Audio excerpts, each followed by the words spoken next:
Chers élèves, bonjour et ravi de vous rencontrer pour une nouvelle activité. Notre leçon d'aujourd'hui, c'est autour de la production écrite. Et comme le titre l'indique, le titre est Rédiger le début d'une nouvelle.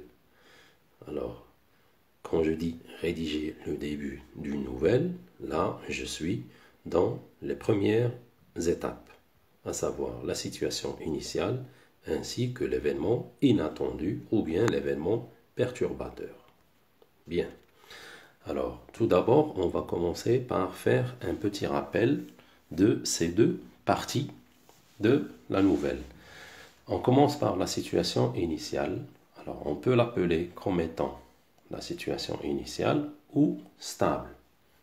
Alors, elle représente, ou bien elle présente le cadre spatio-temporel, c'est-à-dire le temps ainsi, alors le temps de l'histoire, ainsi que le lieu ou bien les lieux de l'histoire. Elle présente aussi les personnages et leurs relations. Dans une situation stable, on a recours à la description, c'est-à-dire que le texte que nous avons ou bien le passage que nous avons dans la situation initiale, c'est un passage à dominante descriptive.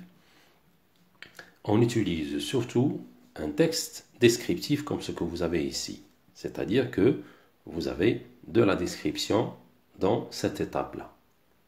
Le temps des verbes, on emploie l'imparfait. C'est-à-dire que les verbes utilisés dans la situation initiale, le temps est l'imparfait, bien sûr. Bien. Vient la deuxième partie, à savoir l'élément perturbateur, l'élément modificateur, l'événement inattendu. D'accord? Alors, c'est l'événement inattendu qui vient perturber le cours normal de l'histoire. Au début, nous avons une histoire normale, stable, une situation sereine. D'accord? Mais là, dans cette deuxième étape, cette situation stable va être tout simplement interrompue par un événement inattendu. Alors, à cette étape, on a recours à la narration, c'est-à-dire là, au lieu d'avoir un texte descriptif, on est en face d'un texte narratif. Et le temps utilisé pour les verbes de cette deuxième étape, c'est le passé simple. Bien. Alors, pour bien clarifier les choses, pour bien montrer les choses, on va voir un exemple qui est le suivant. Alors là, vous avez un petit texte qui regroupe, bien sûr, ces deux étapes, à savoir la situation initiale et l'événement inattendu. Je vais vous lire le texte. Nadine était une jeune femme âgée de 30 ans, joviale et active. Elle vivait à Paris avec sa petite famille composée de son mari et d'une adorable petite fille nommée Sarah. Chaque matin, Nadine se rendait à son travail en voiture.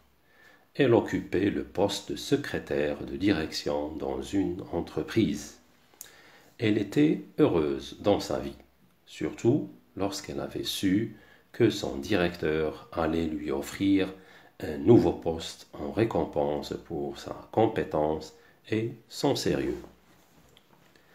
Un matin, alors que Nadine s'apprêtait à s'en rendre à son travail, le téléphone sonna. Nadine répondit. Brusquement, elle s'écroula par terre, évanouie. Bien. Alors, si on veut analyser bien sûr ce texte, on va certainement le répartir en deux parties. La première partie, ça va être la situation initiale. La deuxième partie, l'événement perturbateur ou bien inattendu. Certainement, chers élèves, que vous serez d'accord avec moi, si on veut répartir ce texte en deux parties, certainement que vous avez, ou bien vous allez trouver que la première partie va commencer de Nadine était jusqu'à son sérieux. La deuxième partie, un matin jusqu'à évanoui. Analysons ces deux parties.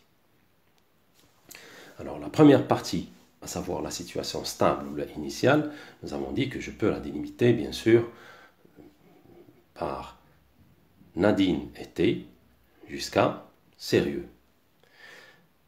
Alors, dans cette première partie, on peut dégager le cadre spatio-temporel.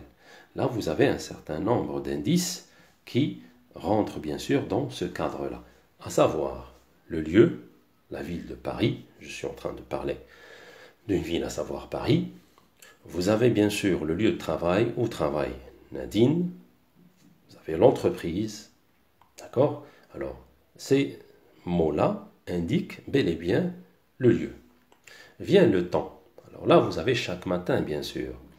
Alors, chaque matin, bien sûr, c'est un indicateur de temps qui marque ce quotidien, d'accord, de cette personne-là, à savoir Nadine.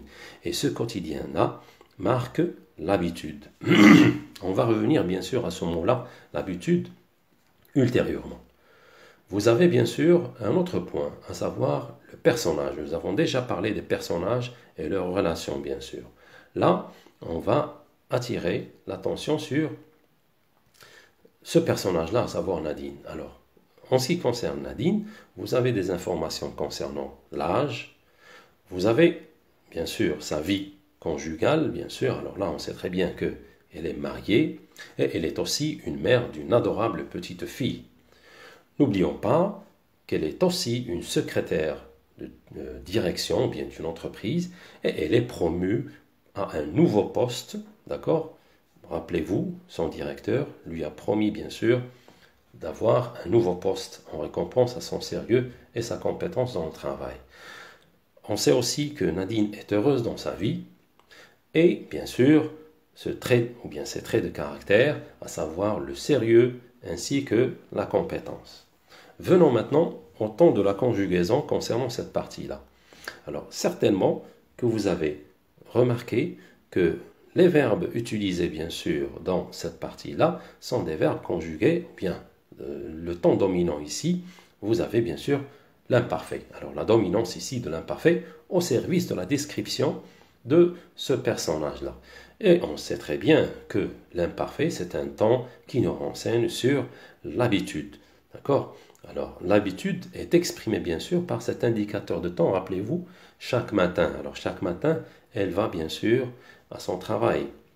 Bien.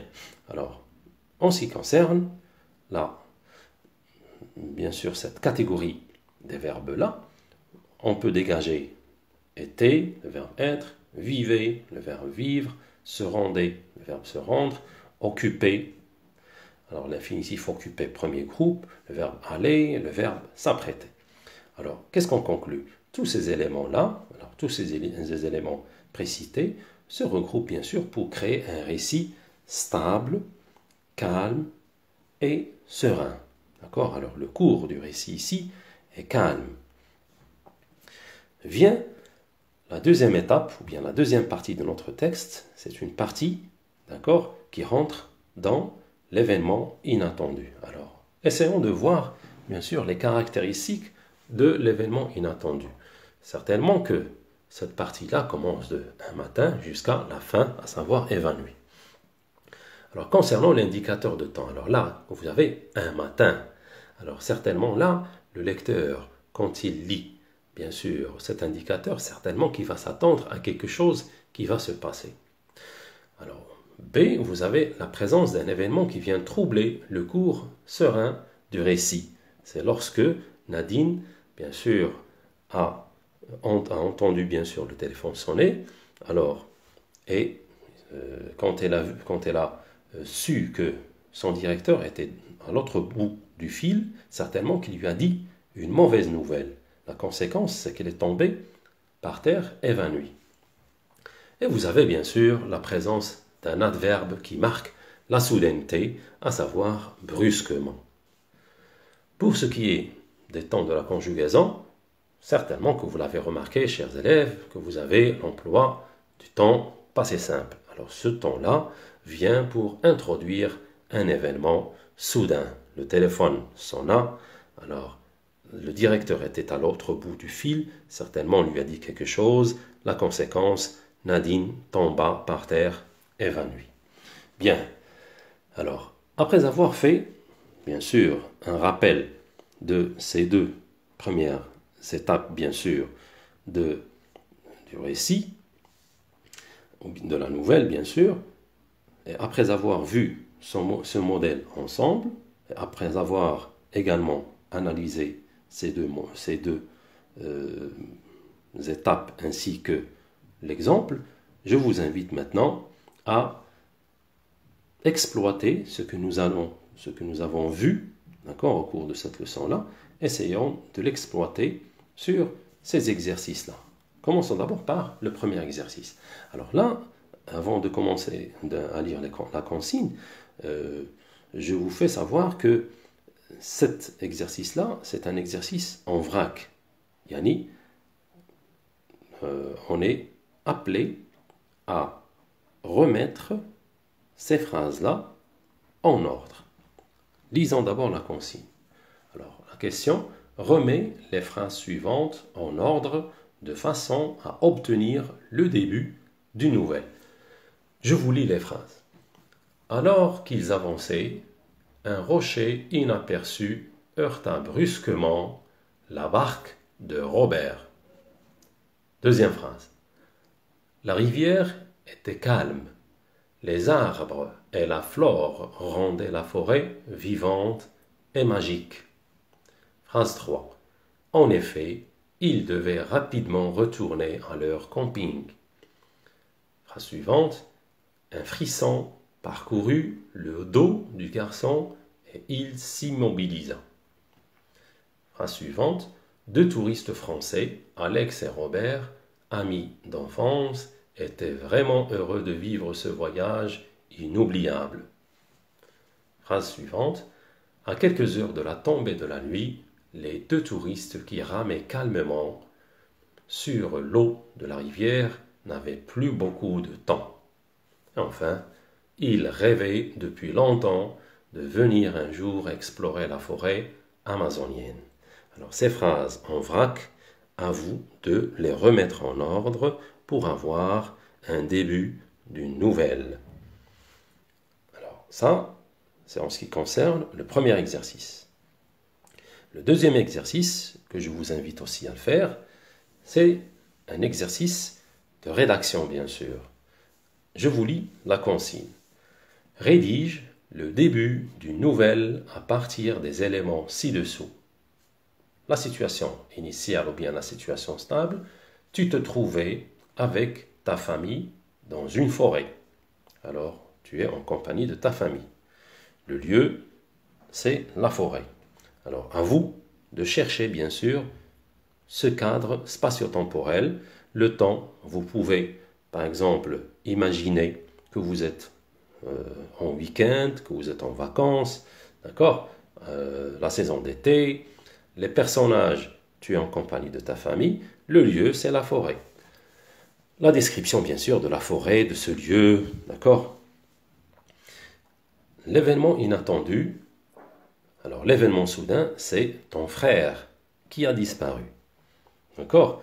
Alors, chers élèves, je vous invite à faire ces deux exercices-là, d'accord? Et rendez-vous pour la correction, bien sûr, après. Bon courage et bonne chance.